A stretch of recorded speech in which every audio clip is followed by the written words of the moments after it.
The shuttle descended through layers of shimmering blue atmosphere, its hull wrapped in ribbons of light cast by orbital mirrors that floated like enormous silver lilies above the planet. Elias leaned closer to the viewport, expecting to see cities. Instead, he saw impossible geometry. Vast circles of crystal drifted through the sky, connected by streams of glowing energy that looked more like rivers than machinery. Entire gardens floated between them, blooming with flowers that sparkled as though every petal contained its own tiny constellation. He rubbed his eyes. I knew I should have refused that suspicious coffee before launch. The shuttle's navigation computer answered in its usual dry tone. You have consumed 23 suspicious coffees in the last 6 months. I appreciate how supportive you are. My emotional support package expired 3 updates ago. Elias sighed dramatically. I knew budget cuts would hurt morale. Even the pilot laughed. The shuttle slipped into the enormous royal orbital palace that surrounded the planet like a graceful crown. Massive gates unfolded before them without making a sound, each panel carved from translucent material that reflected stars hidden behind the station itself. Thousands of tiny maintenance drones moved through the air in perfect formation, repairing surfaces before imperfections even became visible. Everything looked alive, the walls breathed with soft light, the floor shifted beneath every step, guiding visitors toward their destination. No human engineering academy had prepared Elias for architecture that politely rearranged itself. As he stepped out of the shuttle, warm air carried the scent of flowers unlike any found on Earth. Their perfume was subtle, almost musical, changing with every breath. A hovering spherical robot floated beside him. Welcome, human technical specialist Elias Morgan. He nodded. That's me. You appear biologically stable. I appreciate the vote of confidence. You also appear underdressed. Elias looked down at his engineering uniform. This is humanity's formal diplomatic outfit. The robot paused for nearly 3 seconds. I understand. No, you don't. I do not. Honesty, I like you already. The robot quietly followed him as enormous doors unfolded ahead. Beyond them stretched a corridor that seemed endless. Trees with silver leaves grew directly from polished crystal floors. Small birds made entirely of light darted between the branches before dissolving into glowing particles. He stopped walking. Okay, now somebody's definitely showing off. Another robot drifted beside him. This corridor was intentionally designed to impress visiting civilizations. I knew it. The machine seemed almost proud. It succeeds 98% of the time. What about the other 2%? They faint. Elias laughed. I'll try not to ruin your statistics. Royal guards waited farther ahead. Unlike the frightening soldiers humanity had imagined before first contact, these figures carried elegant energy spears that shimmered softly rather than threateningly. Their armor resembled flowing silver fabric more than metal, moving naturally as they walked. Each possessed distinctly human features. Each also had long, graceful ears extending through beautifully woven silver hair. The difference was striking enough that no one could mistake them for humans. One guard approached. The royal court welcomes you. I appreciate the invitation. You have been selected because your expertise exceeds all previous human engineers. Elias scratched the back of his neck. Either that or everyone else was busy. The guard stared at him. I was making a joke. We are aware. Was it funny? We are still evaluating it. He quietly muttered to himself. Tough audience. The guards exchanged puzzled glances. Moments later, they entered the palace's central hall. Elias forgot how breathing worked. The ceiling no longer resembled a ceiling. Instead, open space stretched overhead, revealing galaxies beyond transparent energy fields. Waterfalls of glowing liquid descended upward instead of downward, flowing into floating lakes suspended in midair. Bridges curved through open space without visible support while flowers bloomed along their edges. At the center stood a massive crystal sphere nearly 50 meters tall. Inside it floated countless streams of blue light that intertwined like living memories. His engineering instincts immediately awakened. That wasn't decoration. That was machinery, ancient machinery, powerful machinery, and judging by the occasional unstable flicker running through its core, it was sick. Scientists surrounded the enormous structure, speaking quietly among themselves while holographic equations filled the air. None of them looked hopeful. One elderly royal researcher approached Elias. You have reviewed our transmission. I have.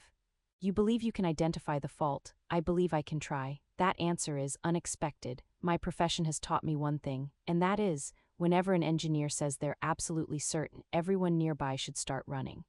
For the first time, the old scientist smiled. You possess unusual honesty. My mother called it survival. Before the conversation continued, every light within the hall softened. The scientists immediately stepped aside. The guards lowered their heads. Silence spread naturally through the enormous chamber. Someone important had arrived. Elias turned. She walked slowly across one of the crystal bridges as though gravity itself adjusted its rhythm for her footsteps. Her appearance surprised him more than every impossible technology he had witnessed. She looked astonishingly human. Her face carried quiet warmth instead of royal arrogance. Her movements possessed effortless grace. Only her long, elegant ears, partially hidden beneath flowing silver hair, revealed she belonged to another world. She wore robes woven from shimmering threads that changed color whenever nearby lights shifted. Around her, tiny glowing creatures drifted lazily through the air like curious stars. She wasn't trying to appear majestic. She simply was, the alien princess. She said nothing. She merely looked toward the newly arrived human engineer. Their eyes met. Elias suddenly felt strangely transparent, not exposed, not judged, simply seen. It lasted only a heartbeat. Yet within that silent moment, something impossible stirred deep inside the palace. The enormous crystal sphere pulsed once. A wave of soft blue light spread across the hall. Scientists gasped. Ancient instruments awakened simultaneously. Flowers throughout the chamber opened at once. Somewhere beneath the palace, a machine that had slept for thousands of years quietly began to hum. Elias blinked. Did I do that? No one answered. The princess continued looking at him with a gentle, almost puzzled expression, as though she had heard words that he had never spoken. Silence lingered long after the pulse of blue light faded from the crystal sphere. No alarm sounded, no explosion followed, yet everyone in the royal hall behaved as though something impossible had just happened. Scientists hurried from one floating console to another. Symbols unlike any human language streamed through translucent holograms while shimmering drones circled the crystal core, scanning every surface. Elias slowly pointed toward himself. Should I apologize? An elderly researcher looked at him with complete seriousness. We do not yet know. That's somehow more terrifying than saying yes. The old scientist returned to his instruments without another word. A maintenance drone floated beside Elias. Your stress level has increased by 21%. I appreciate the update. I can recommend breathing exercises. I can recommend explaining why everyone suddenly looks nervous. I am not authorized. Naturally, the princess remained where she stood. She still hadn't spoken. Instead, she watched him with quiet curiosity. There was no suspicion in her eyes, only questions. Questions that somehow felt gentle. Elias had spent years negotiating with military officers, politicians, and corporate executives. He knew what judgment looked like. This wasn't judgment. It felt almost as though she were patiently listening to something he couldn't hear himself. He shifted awkwardly. Do I have something on my face? The nearest royal guard blinked. We do not believe so. I was hoping for a simple answer. It was a simple answer. He sighed. I miss human sarcasm. The guard tilted his head. We are studying it. I'll pray for your instructors. Several younger guards quietly exchanged amused glances. Perhaps they understood more than they admitted. The elderly researcher approached again. The crystal core has responded only 3 times during the last 4,000 years. And today, it responded to your arrival. I literally just walked into the room. Yes, I've fixed coffee machines with more predictable personalities. The scientist almost smiled again. You continue making humorous observations despite uncertainty. It's either that or panic, a practical philosophy. I've been told. The researcher gestured toward the enormous sphere. Come. As they approached, Elias noticed details he had missed before. The crystal wasn't solid. Countless layers floated inside one another without touching, rotating in opposite directions. Rivers of luminous particles flowed between them, carrying information instead of water. Every few seconds one section flickered, not randomly, rhythmically, almost like breathing. He frowned. Has anyone checked whether this thing is actually alive? The scientists around him stopped working. Several looked at one another. One quietly answered, that question has been debated for 16 centuries. Oh. You are the first visitor to ask within 5 minutes. I'll take that as either a compliment or a warning. No decision has been reached. Elias slowly circled the sphere. His portable scanner displayed numbers that made absolutely no sense. Energy wasn't merely flowing, it was responding. Whenever someone approached with fear, certain frequencies changed. When conversations became calmer, the fluctuations settled. He stared at the screen. No, he checked again. No way, one researcher noticed. You have discovered something. I'm probably wrong. Please continue. I think this machine reacts to emotions. Silence returned, not skeptical silence, thinking silence. One younger scientist frowned. That would violate 3 established physical theories. Elias shrugged. I've only been here an hour. You've already shown me upside-down waterfalls. Several researchers nodded reluctantly. Fair. The princess slowly stepped closer, still without speaking. The distance between them became only a few meters. Again their eyes met. This time Elias felt something stranger, not inside his head, inside his chest. Memories drifted across his mind without warning, his mother laughing while fixing an old telescope. His father pretending burnt pancakes were a family tradition. His first night looking through a space observatory, his academy graduation, friends he had lost, dreams he had quietly abandoned. The memories came and went like gentle waves. He blinked several times. Okay. The princess remained perfectly still, her expression softened. There was unmistakable sadness in her eyes now, not for herself, for him. He swallowed. How did you? She gave the smallest shake of her head. No words, only understanding, as though she had witnessed every hidden corner of his heart. A sudden metallic clang shattered the moment. Everyone turned. One maintenance robot had driven directly into a decorative pillar. It reversed, paused, then drove into the same pillar again.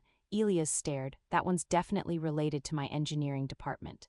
The robot announced proudly, obstacle successfully identified. You identified it twice. Confirmation improves accuracy. I respect the commitment. Even the princess covered her mouth for a brief moment. A quiet laugh escaped her. It lasted barely a second, but every guard in the chamber looked surprised. The elderly scientist slowly turned toward her. Your Highness, she hadn't laughed publicly in weeks. The moment disappeared as quickly as it had come, yet the atmosphere had changed. Lighter, warmer. The scientist looked back at Elias with renewed curiosity. I believe your presence is producing secondary effects. I usually just produce paperwork. You underestimate yourself. I make it a personal hobby. Another alarm suddenly echoed through the chamber. This one was different, not loud, ancient. Deep beneath the palace, something enormous awakened. The crystal sphere glowed brighter than before. Symbols spread across its surface like living vines. Every hologram in the room transformed simultaneously, instead of equations. They displayed two figures standing opposite one another, one unmistakably human, the other unmistakably one of the royal people. Lines of light connected their hearts. No scientist touched the controls. The images had appeared on their own. Whispers spread through the chamber. The elderly researcher looked pale. It cannot be. Another scientist completed the sentence. The resonant pattern. No one sounded pleased. Elias raised a cautious hand. I feel like everyone knows what's happening except the guy accidentally causing it. Nobody answered. The princess looked at him once more. This time there was certainty in her gentle gaze. She wasn't studying him anymore. She had already found what she had been searching for. Far below the palace, ancient mechanisms continued awakening one after another, as though they had waited thousands of years for two strangers to simply look into each other's eyes. The ancient vibrations beneath the palace spread through every corridor like the heartbeat of an awakening giant. One by one, crystal walls illuminated. Floating gardens rotated toward the enormous central sphere. Thousands of dormant machines came alive, not with the harsh sound of engines, but with a harmonious chorus that resembled distant voices singing across the stars. Scientists hurried through the chamber. Royal guards instinctively formed protective lines around the princess. Elias looked from one glowing console to another. I'd really like someone to explain why every ancient machine in the palace suddenly thinks today is special. The elderly researcher inhaled slowly. Because they have been waiting. For what? For both of you. Elias blinked. I was hoping the answer would be less terrifying. The old scientist almost smiled. So were we. The holographic figures above the crystal sphere continued glowing. The human, the princess, their hearts connected by streams of blue light. Then new symbols appeared.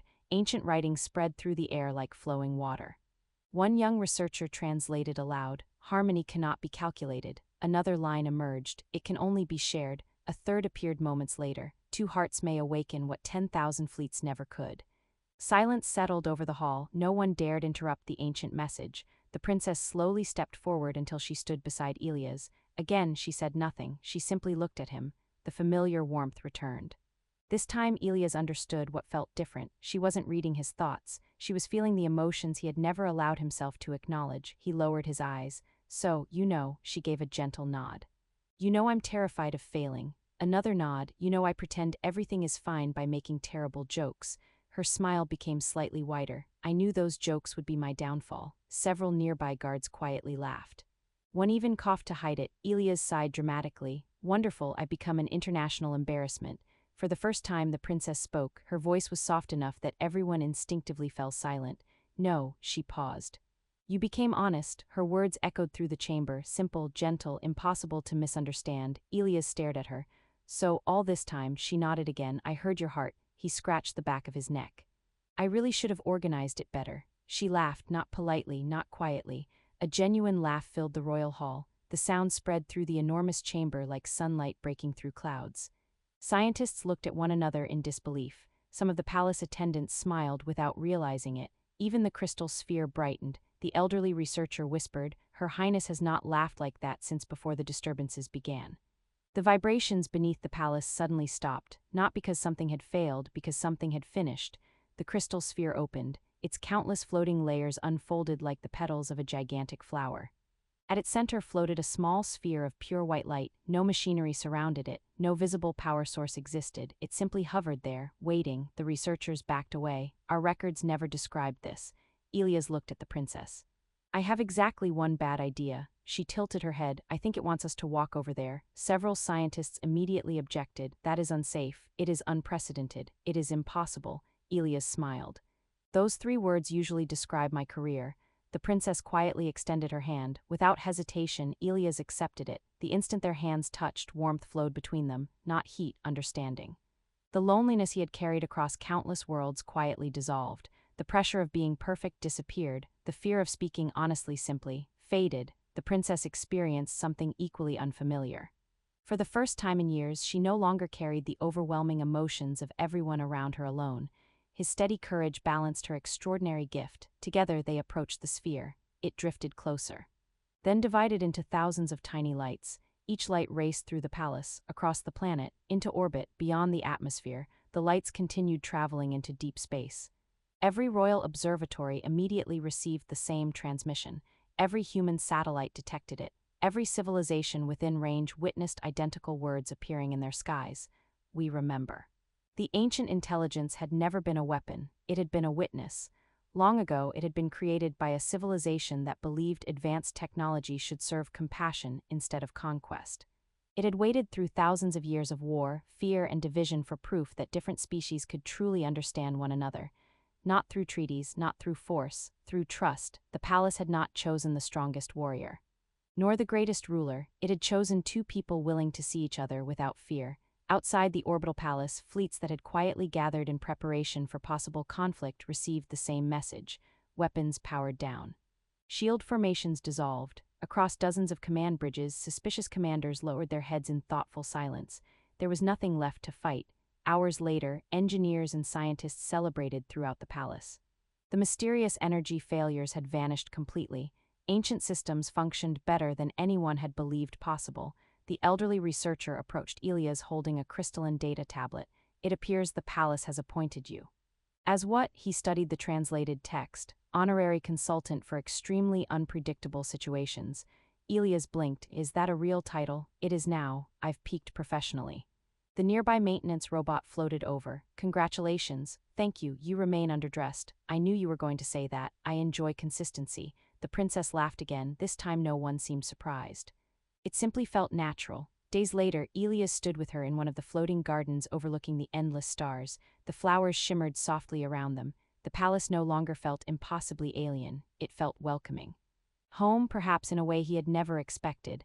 "I spent years believing words were the only way people understood each other," he said quietly. The princess looked toward the stars. "Sometimes hearts speak first. And sometimes the owner is the last one to notice." She smiled. "Yes," he looked at her. "So,